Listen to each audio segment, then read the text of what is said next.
Primero, yo acabo de pedirle permiso acá a nuestro fundador y jefe, digamos, centrar lo que voy a decir, no tanto en el tema de la mujer en el mundo de hoy, que es un tema en el cual siempre me muevo, sino ampliarlo y hablar del tema familia, que también es un tema que me convoca, y además celebro el hecho de que CONIN también se adjudique esta terminología y quiera hablar de la familia CONIN, porque me da la impresión que de la metáfora de la familia a la cual cada uno pertenece de alguna manera, pasar a esta idea de gente que trabaja en conjunto, que se reconoce, que se otorga recíprocamente el reconocimiento por lo que hacen, es un buen camino para entender en qué consiste el trabajo de CONIN. Primero voy a empezar por las palabras. Se sabe que la gente de filosofía siempre busca la raíz de la palabra para entender de qué estamos hablando. Resulta que la palabra familia es una palabra prelatina de un idioma que se llama osco y que pertenece al área, grosso modo, de donde está Nápoles. Es una población antigua, anterior a los latinos, y la palabra famul significaba estructura de personas con cierto grado de jerarquía. Tanto que pasó a significar en el latín más bien el conjunto de los esclavos, es decir, de gente organizada pero que estaba al servicio de algo, que tenía adentro una jefatura. Qué feo, no me gusta tanto que quiera decir eso. Pero fíjense, debe haber sido tan fuerte la idea de la coordinación, del servicio, del grupo de personas, que la familia de los esclavos, digamos, este nombre pasó a significar el conjunto de personas organizadas alrededor de un matrimonio que tiene hijos y que se prestan unos a otros el servicio para que la vida sea posible. Eso es el significado con el cual pasó al latín. Así que familia se volvió palabra latina, pero extrayendo de ese origen más antiguo la idea del conjunto de personas donde hay un padre, una madre, unos hijos que se prestan mutuamente servicios. Así que la idea de servicios es central al concepto mismo de familia. Hay una jerarquía, existe esta diversidad varón-mujer, que es una diversidad fecunda de la cual surgen hijos. Y lo característico no habla tanto del amor, los antiguos me parece que son menos románticos que nosotros, sí habla de la idea de estar cada uno al servicio de la vida del otro. ¿Por qué todavía es importante la palabra? Daría la impresión de que pasaron tantos años, podemos contarlo ya por milenios del surgimiento de este término, y sin embargo le damos vuelta y seguimos hablando y nos preocupamos sobre las transformaciones que la familia ha padecido, digamos, en tiempos cercanos, y sin embargo sigue siendo un tema, no es un tema que uno pueda archivar.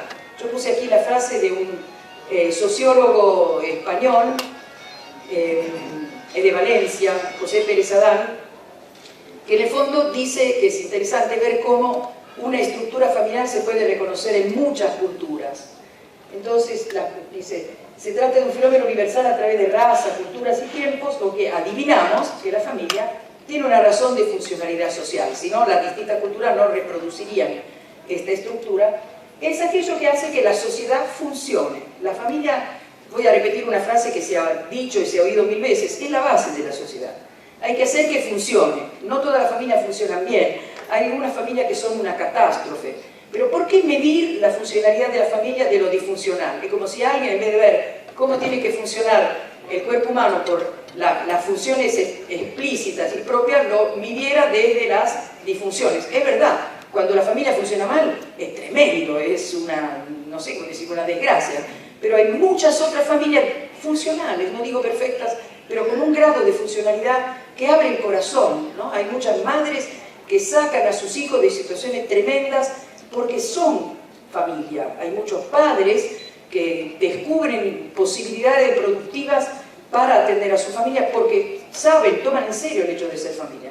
Y son, déjeme que lo diga, mayoría. Las familias que funcionan son mayoría.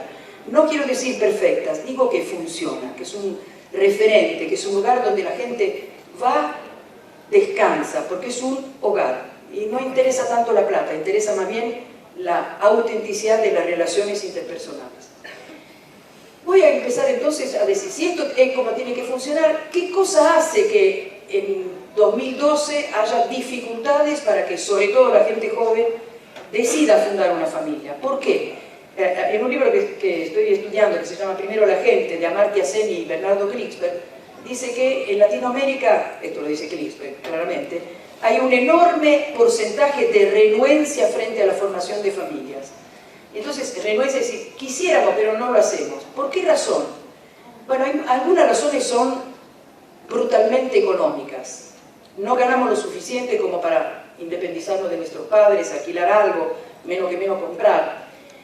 Y bueno, esas se podrían explicar y se podrían resolver de alguna manera. Pero hay otras que son de carácter, no sé si llamarlo afectivo, psicoafectivo, y es el temor a fracasar. Muchos jóvenes de hoy no se animan a formar una familia porque ven alrededor suyo, quizás en su propia familia, el fracaso conyugal, y eso los aterra.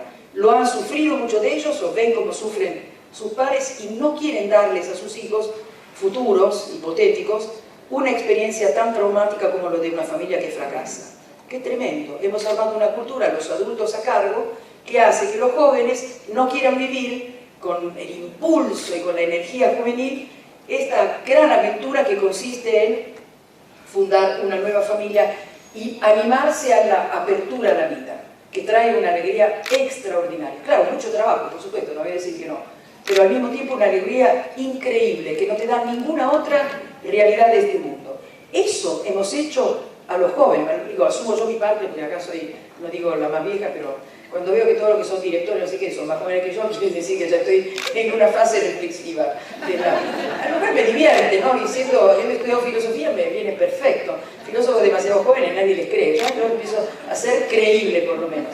Entonces, voy a analizar qué cosas de nuestra cultura hace tan difícil que los jóvenes se entusiasmen con armar familias. Y vamos a ver algunas cosas.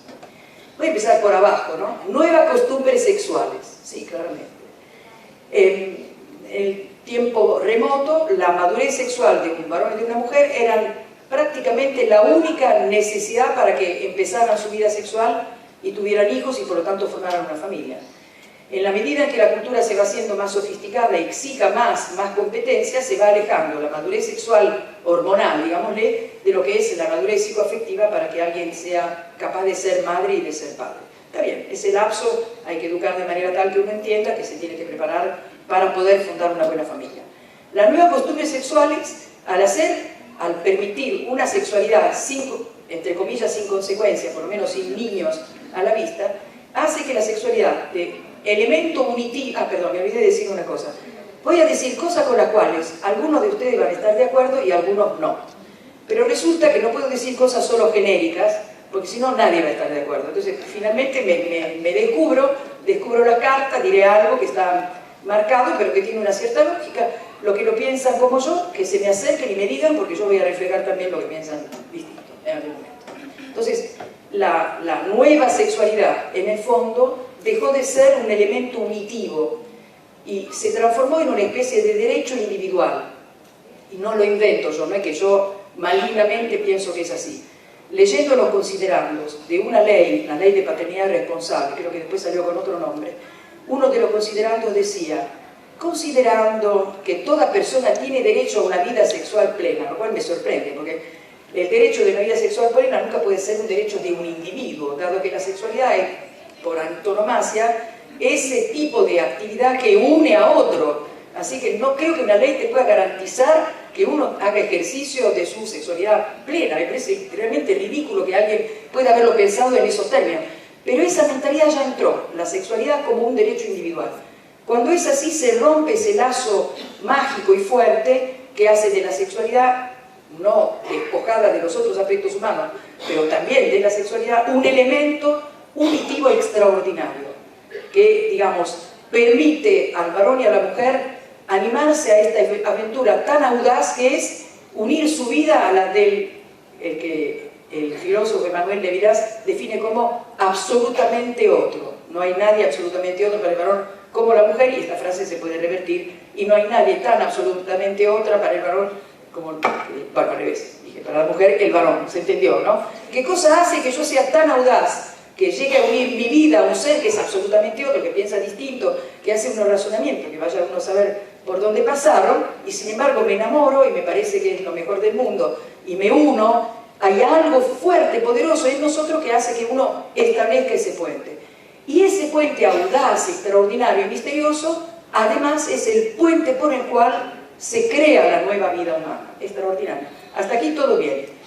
La cultura que ha hecho, ha cortado ese puente, ha hecho de la sexualidad una expresión individual, en la cual lo más importante es este polo, no el otro es ocasional. A veces uno se enamora y cree que para siempre, pero resulta que ya de antemano sabe que no hay que llevarle el apunte. Te quiero para siempre por ahora, dicen muchos. Y ahí hemos cortado las raíces de esa posibilidad de una vida de a dos, y de a tres, de a cuatro, de a cinco, según, digamos, la vida nos regale. La hemos cortado. Parece imposible. Los jóvenes, para no engañarse, se han vuelto escépticos. Y algunos hasta cínicos. Muy a su pesar. Esto yo lo he descubierto cuando era profesora de secundario, que cuando los chicos me atacaban, me decían, ¿usted cree en los pececitos de colores? Y ese tipo de cosas, cuando me hablaba del amor, de la fidelidad y todo eso. Después de haber hablado diciendo, bueno, fenómeno, yo asumo mi punto de vista, yo le digo, como porque alguien me dijo, a ver, díganos, háganos el relato entero. Yo les hice el relato entero, se reían, el timbre me salvó, finalmente salieron. Y después entraron 4, que eran parejitas primaverales. De primavera, porque la primavera, yo me di cuenta que en primavera se enamoran más frecuentemente que en las otras estaciones del año. Y uno de ellos, un chico muy inteligente, muy sensible, me dijo, nos encantó lo que usted dijo. Lo que pasa es que para vivir así en noviazgo hay que estar de acuerdo. Bueno, sí, claro. Yo diría que el noviazgo es ese periodo de preparación para fundar una familia en la cual él y ella se ponen de acuerdo, ¿no? Y con idas y vueltas. Pero es un periodo en donde hay un conocimiento y tiene una finalidad propia, ¿no?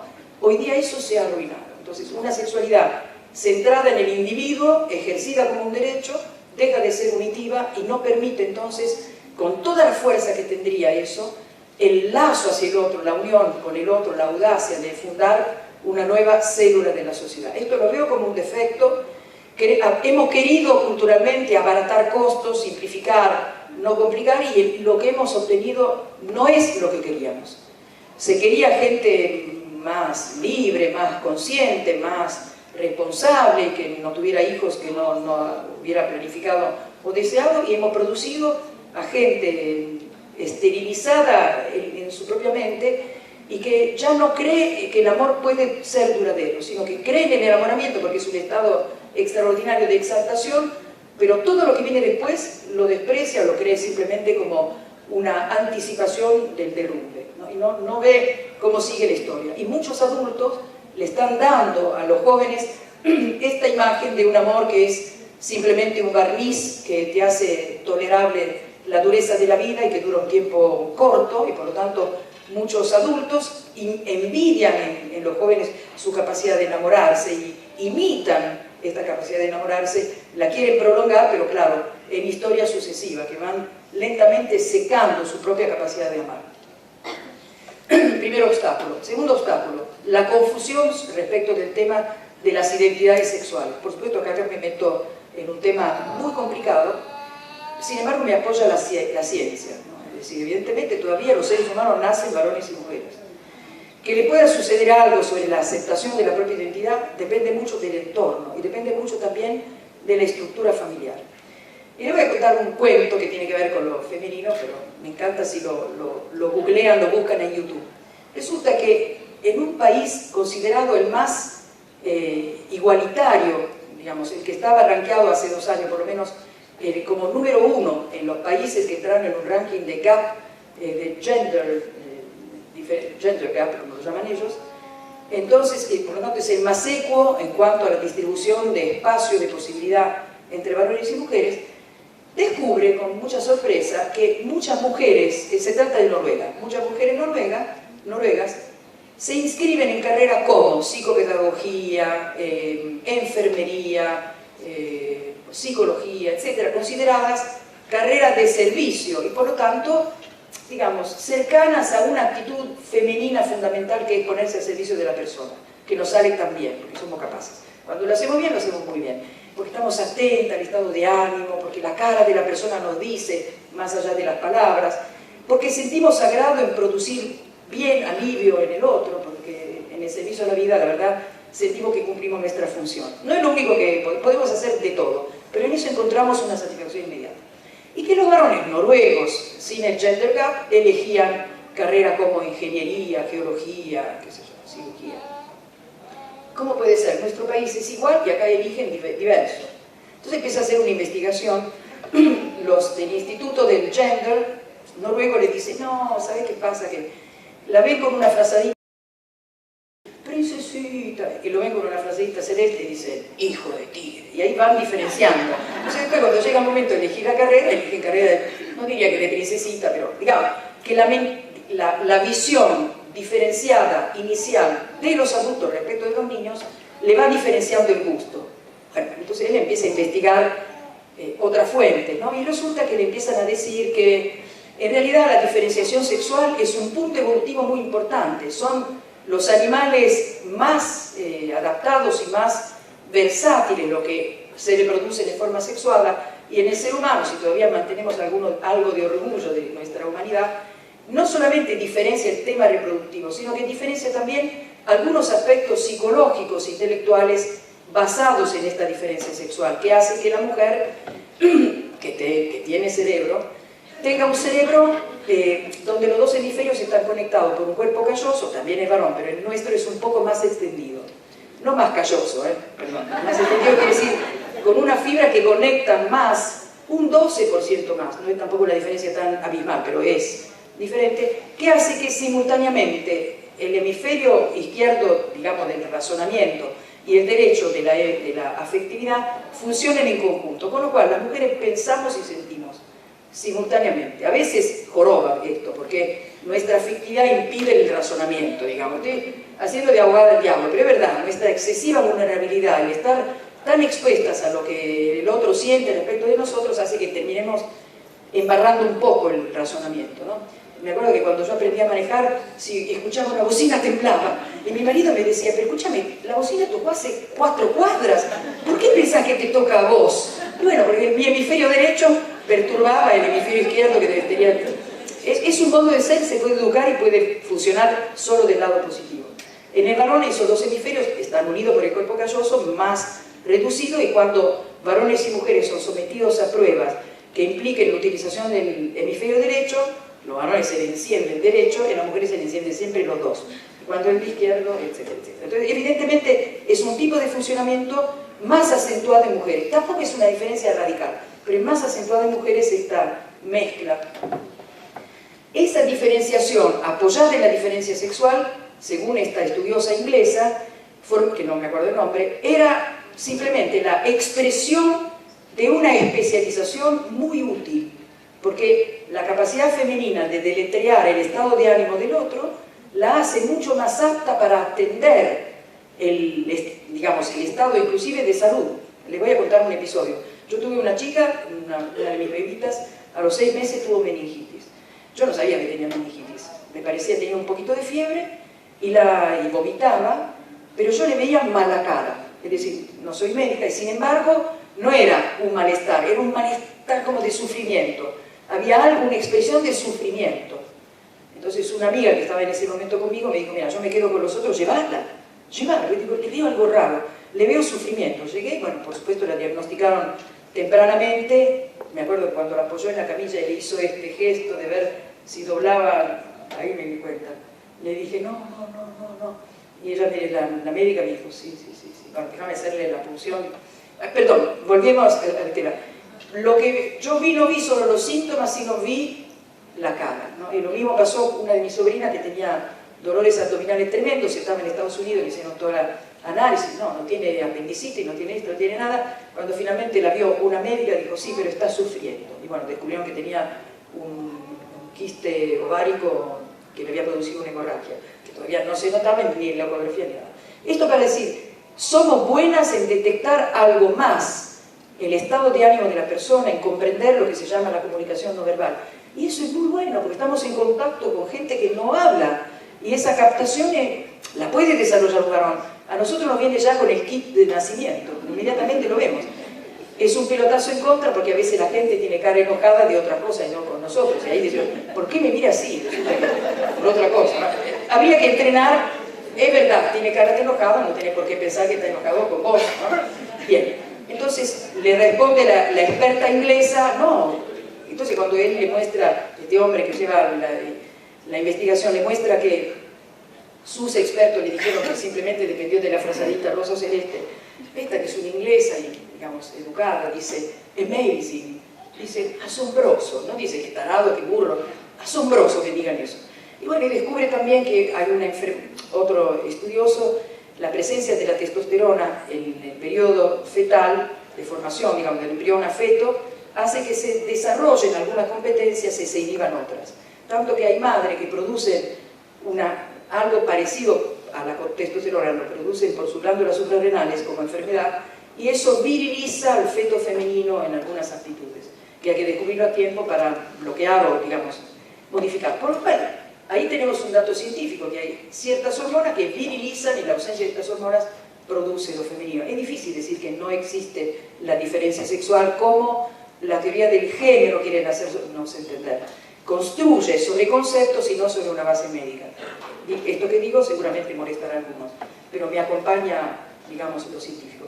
Conclusión de este joven investigador noruego es que en los países donde la diferencia de género implica una minusvaloración de lo femenino, una desvalorización de lo femenino, hace que muchas mujeres jóvenes elijan en la universidad carreras, digamos, más afines a la capacidad masculina, porque la sienten como un ascenso social.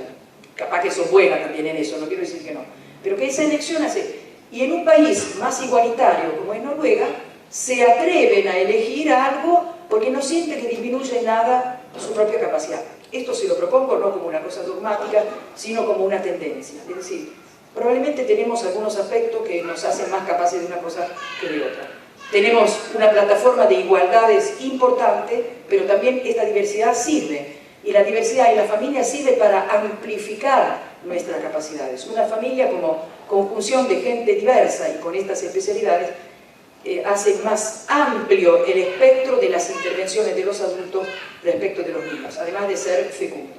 Entonces, dificultades porque la sexualidad se ve como una, digamos, expresión individual, dificultades porque se confunden las identidades sexuales y muchos jóvenes están buscándose a ver qué son, digamos, multiplican la duda, se transforma en una duda inclusive respecto de su propia sexualidad. Dificultades porque nuestra cultura está fuertemente embebida de individualismo y cada persona razona como razonaba Paul Gauguin cuando abandonó su familia de 5 hijos y su mujer, porque mucha gente hoy piensa que se debe algo a él o ella misma. Entonces le cuesta muchísimo meterse en un proyecto en donde uno se desarrolla sirviendo al otro. Y sin embargo, hay que decir que la adultez consiste en eso, en comprender alegremente que una vida tiene sentido cuando uno descubre que su propia capacidad impacta positivamente en los demás. Y ahí, digamos, todo el tiempo que pasa haciendo cosas para los demás no es un tiempo que pierde, sino es el tiempo en el cual desarrolla plenamente su ser. Y miren, a pesar de que dije que esta cultura es una cultura que parece hostil a la familia, encontré este texto, bueno, este también sigue siendo de José Pérez Cerdán, que dice que en el fondo nuestra condición de seres sociales precede nuestra percepción de individuos. Primero, existimos donde la gente nos atiende, si nadie nos atendiera nos moriríamos, es clarísimo, ¿no? La fase inicial de la vida humana implica que otros se hagan cargo. Por lo tanto, implica esta condición de seres sociales. Precede nuestra autoconciencia como individuo. Es interesante, ¿no? No es que el razonamiento abstracto es que imagina a los individuos que se unen. El razonamiento empírico empieza diciendo, naciste insertado en un contexto social y sobreviviste porque te atendieron, porque reconocieron tus derechos humanos antes de que los pudieras reclamar. Entonces naciste insertado en un contexto social donde la gente se sintió obligada por amor hacia tu humanidad. Y es lo que hacemos, por ejemplo, con los niños abandonados. Alguien no se sintió obligado, pero todo lo demás, lo que lo recogen, los encuentran, sí se sienten obligados y quieren que la gente sobreviva. Y sonríen cuando pueden sobrevivir. No es desgracia, al contrario, es razón de mucho orgullo, ¿no? Pero la frase que buscaba era esta. A ver si todo va bien. Sí, señor. No, no es esta. Sí, señor, es esta. Luc Ferry es un filósofo francés, joven quiere decir que es más chico que yo, digamos, para entenderlo, que ha sido ministro de la Juventud entre 2004 y 2006, ateo, ex-marxista, Foucaultiano en este momento, y dice esta frase tan asombrosa: más allá de las apariencias engañosas, el único espacio social que en los últimos 2 siglos ha ganado profundidad, intensidad y riqueza es el que mantiene mantiene unidas las generaciones en el seno de la familia. Pero ¿cómo un hombre con esas ideas filosóficas, sin ninguna apoyatura de tipo religioso, puede decir algo tan positivo respecto de la familia? Y lo dice en un libro interesante, un libro breve, que se llama Familias las amo, haciéndole el verso a un texto de Egipto que decía familias las odio, le hace una paráfrasis. Entonces él empieza a decir que es una buena época para formar familias. Primero porque es la época en la cual la gente sí se casa solo por amor. Está bueno. No se casa por una cuestión social, presión social, no se casa para cubrir un nacimiento fuera de la familia, no se casa por cuestiones dinásticas, lo hacen muy pocos en casas reinantes residuales de Europa, pero por ejemplo en la de Escandinavia ya ni siquiera hay cuestiones de nobleza de por medio, así que la gente hoy se casa por amor. Buen comienzo. También dice, es una época en la cual los papás varones se hacen cargo de los hijos mucho más que otras épocas en donde procreaban y no se hacían cargo. Y menciona algunos tipos muy importantes, por ejemplo, Jean-Jacques Rousseau, que ha tenido 5 hijos y los puso en orfelinato porque no se podía hacer cargo de ellos. Ya le dije el ejemplo de Paul Gauguin, que también se fue a pintar a Polinesia porque se debía algo a él mismo y dejó los 5 hijos a la buena de Dios, y con una madre muy pobre. También parece que Hegel tuvo 2 hijos con la que le alquilaba los cuartos donde vivía, pero claramente, metido en la idea absoluta, no se hizo cargo de ellos. Tiene varios ejemplos de franceses y no franceses famosos que no se hicieron cargo de sus hijos. Así que nos casamos por amor, la gente, los varones, y las mujeres ya lo hacían de antes, los varones también se hacen cargo de los hijos. Y la tercera cosa que dice, hoy día la edilicia construye casas pensando en la intimidad conyugal. Antes eran casonas con grandes cuartos y no necesariamente había un cuarto destinado a la vida conyugal, ¿no? Esto nunca lo había pensado porque se ve que soy más moderna de lo que él describe, pero quizás haya casa de campo donde, sí, qué sé yo, había dormitorios y no había tanta intimidad. Entonces él habla en favor de las familias y también dice que es el último espacio sagrado que le ha creado a las personas, el último refugio de lo sagrado. Es un lugar que no se tiene que tocar, un lugar en donde uno, digamos, regenera sus energías, porque es un lugar en donde cada persona es aceptada por lo que es. No tiene que ser nada extraordinario para ser querida en el seno de la familia, porque ha sido vista desde su comienzo. Entonces, esa vida es una vida preciosa, es una vida en la cual, si el padre y la madre hacen medianamente bien su trabajo, una vida en la que se le reconocen los aspectos positivos, se van atenuando los aspectos negativos, se los justificas, se los entrena, se trata de que sean superados, ¿no? Por eso dice, un espacio sagrado. Y dice él, esta vida privada será objeto, ya tiene que serlo, de las políticas públicas del mañana. Porque si no hay familias, tampoco hay personas. Entonces, para que las personas interactúen de una manera adecuada, es necesario que la familia haya hecho un trabajo en eso. Y acá yo me voy a remitir de nuevo a una estadística que viene de estudios del CEPAL, por ejemplo, y otros estudios sobre Latinoamérica, que dice que todas las medidas que han tomado contra las maras y otras pandillas criminales de jóvenes, todas las medidas represivas, encarcelarlos o en algunos casos ejecutarlos, darle a la policía más amplitud de intervención, han fracasado. El único país que parece haber implementado una medida que no fracasaron ha sido Guatemala, que ha tratado de reeducar y reinsertar en la sociedad a los jóvenes metidos en estas pandillas. Pero también, dice Krigsberg en este caso, uno de los procedimientos que podría evitar que los jóvenes entren en pandilla es reforzar la estructura familiar. Porque hay un estudio complementario que dice que en Latinoamérica la entidad considerada más confiable por los jóvenes latinoamericanos es la familia. Y dentro de familia, la mamá. La mamá es mencionada como el ser en el cual más se puede confiar, ¿no? Y van aumentando. Aparentemente son los hermanos bolivianos los que dicen en un joven, ¿no? En un 92% que el ser más confiable de su existencia es la madre. Es bueno eso, quiere decir, el lazo materno es un lazo fuerte. Si lográramos reforzar el lazo materno, hacer que los hombres se responsabilicen activamente de su capacidad procreativa, tendríamos a jóvenes que tengan referentes masculinos y femeninos en su vida y que se sientan reconocidos y arraigados, y eso le quite razones por las cuales entran en las malas. una de las razones mencionadas de por qué han entrado en las maras es porque es el único lugar donde han sido aceptados y reconocidos. Tremendo, ¿no? Entonces, cuando fracasa el proyecto familiar, los jóvenes se ven expulsados y, curiosamente, buscan la libertad en una pertenencia a veces muy abusiva. Qué curioso, ¿no? Son libres de someterse a la voluntad de otro, que no es su padre, no es su madre, y que les impone un tipo de tareas que en el fondo son tremendamente peligrosas, además de ser, digamos, una transgresión gravísima de las leyes del lugar donde viven. Así que, de nuevo, la familia es posible y la familia es necesaria. Y lo familiar uno lo lleva puesto. La capacitación que te dan en tu familia de interactuar con otros, de darle su espacio, de poder dialogar, de captar lo positivo que tiene porque tu mamá te enseñó que no le tiene que pegar al hermanito porque tiene esto, tiene aquello otro. Ese entrenamiento medianamente bien hecho, uno lo lleva puesto a los lugares donde trabaja, donde interactúa, donde interviene.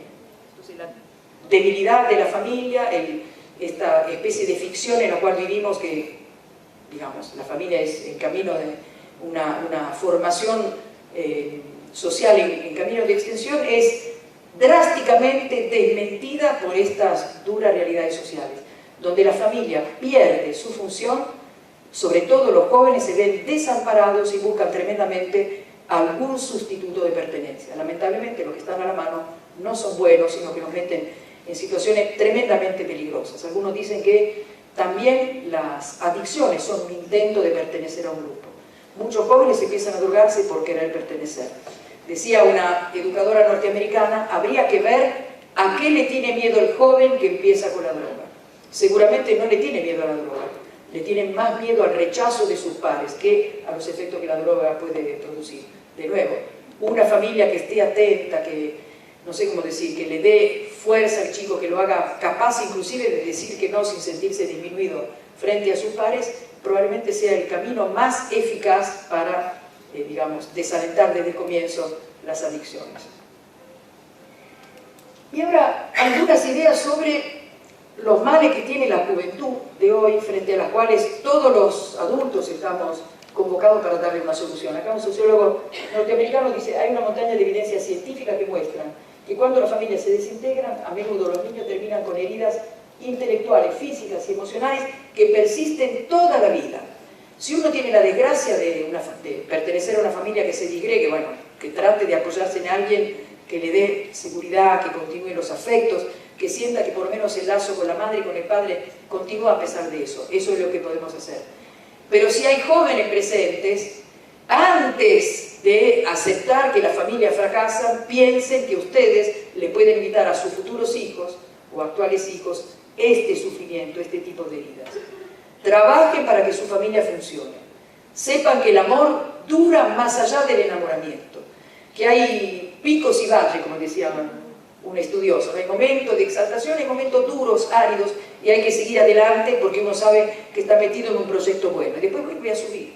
Y al contrario de cómo es la computadora, que los niveles superiores son más difíciles que los precedentes, en la vida conyugal es todo lo contrario. Cuando uno sube a nivel superior y dice, mira, lo hemos superado, ¿no? Qué fortalecido, ¿no? Qué capaces de enfrentar dificultades se siente un matrimonio cuando superó ciertas fases iniciales de aridez, de incomprensión, de hostilidad, ¿no? Eso creo que los jóvenes necesitan saber.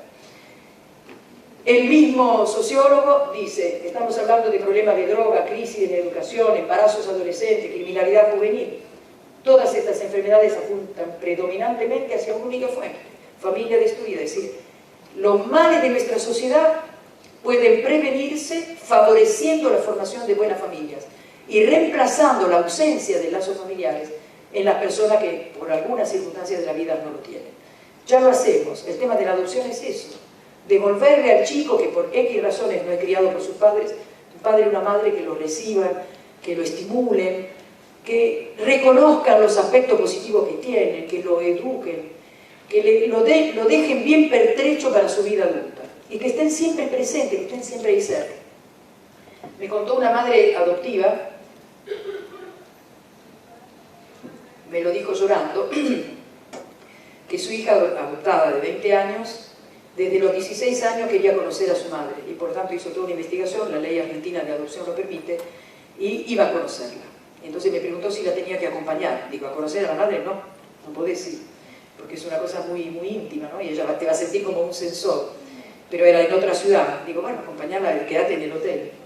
Y me volví a encontrar con ella y parece que, bueno, es lógico que uno quiera saber de dónde nació, es lógico, es un derecho humano a la propia identidad, ¿no? Bueno, que la chica vio eso y volvió, lloró mucho y después le dijo, entendí que vos sos mi mamá. Impresionante, ¿no?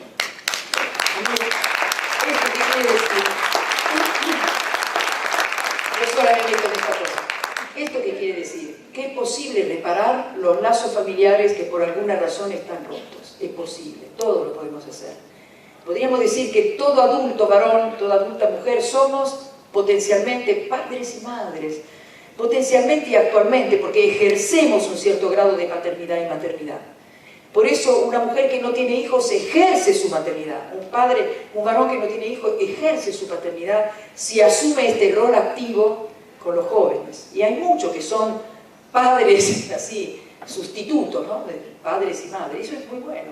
Pero como ven, el esquema familiar va con nosotros, no estamos mirando una familia que se destruye, estamos tratando de reparar los defectos que pueda llegar a tener, y eso es buenísimo. Hablar de la familia Molina y decir que aquí también se cumplen esos roles extendidos. Si la sociedad fuera una gran familia, la sociedad funcionaría mucho mejor, es claro que es así. Bueno, de nuevo, en el mismo sentido, el mejor programa antipobreza es eso, reforzar la familia. Entonces, no estamos hablando de algo anticuado, no de algo del pasado, porque la familia, como es un cuerpo vivo, tiene una capacidad de adaptación y de respuesta frente a las nuevas dificultades. Es así. Se adapta enormemente. Ahora tenemos el tema del doble trabajo, trabaja él, trabaja ella, no se entiende bien quién es el proveedor o los dos son proveedores. Perfecto, pues eso puede funcionar. No deje en banda a la familia, haga que eso funcione y que la familia también. Repartan distinto la tarea, guarden un tiempo para su familia, ¿no? Este es el tema que estoy estudiando ahora y resulta que en una investigación amplia en 10 países latinoamericanos se descubrió que cuando aumenta el tiempo de dedicación a la familia, aumenta en 15 puntos porcentuales la satisfacción laboral. Bueno, algunos pícaros dicen porque cuando ven lo que es la familia prefieren trabajar. Esta es una rápida interpretación. Una interpretación más sutil es que cuando uno siente que su vida está en armonía, que tiene tiempo, además de trabajar fuera de su casa, para dedicarle a su familia, su vida está más en orden y también aprecia más lo que recibe como aspecto positivo del trabajo. Esto es interesante. En la medida en que la mujer que entra al mundo del trabajo lo renueva, haciendo presente haciendo presentes en el trabajo todos los ámbitos de la vida humana, va a cambiar la idea de éxito. Y en vez de ser un éxito unilateral de desarrollo de algunas competencias, el éxito de una persona va a ser una vida en armonía, donde cumplimos los unos frente a los otros esas tareas de servicio, de acogimiento, de apuntalamiento, de reconocimiento y de estímulo para las cuales estamos hechos. Que en el fondo estamos diciendo que esas son las funciones de la familia. Yo lo veo posible, en los últimos minutos voy a decir esto, voy a usar una frase de Juan Pablo II, que no es una frase, si bien sabemos que es un papa, no es una frase solo de uso religioso. La familia posee vínculos vitales y orgánicos con la sociedad, porque constituye su fundamento y alimento continuo mediante su función de servicio de la vida. En efecto, de la familia nacen los ciudadanos, y estos se encuentran en ella la primera escuela de esas virtudes sociales, que son el alma de la vida y el desarrollo de la sociedad misma. La familia cumple una función social, no es solo de puertas adentro. De la familia salen las nuevas personas, los nuevos ciudadanos, los nuevos trabajadores, los nuevos usuarios, clientes, los nuevos padres y madres. Así que la familia no se encierra, sino que todo lo contrario, se abre al mundo. De la familia también nace el mundo. ¿De dónde saco la fuerza? De aquí. Entonces, de lo que más estoy orgullosa de mi vida es de esto, ¿no? Que no es absolutamente mérito mío. Tengo muy poco mérito, o sea, algunas noches sin dormir, pero ellos son los que me dan fuerza para seguir adelante. Bueno, muchas gracias.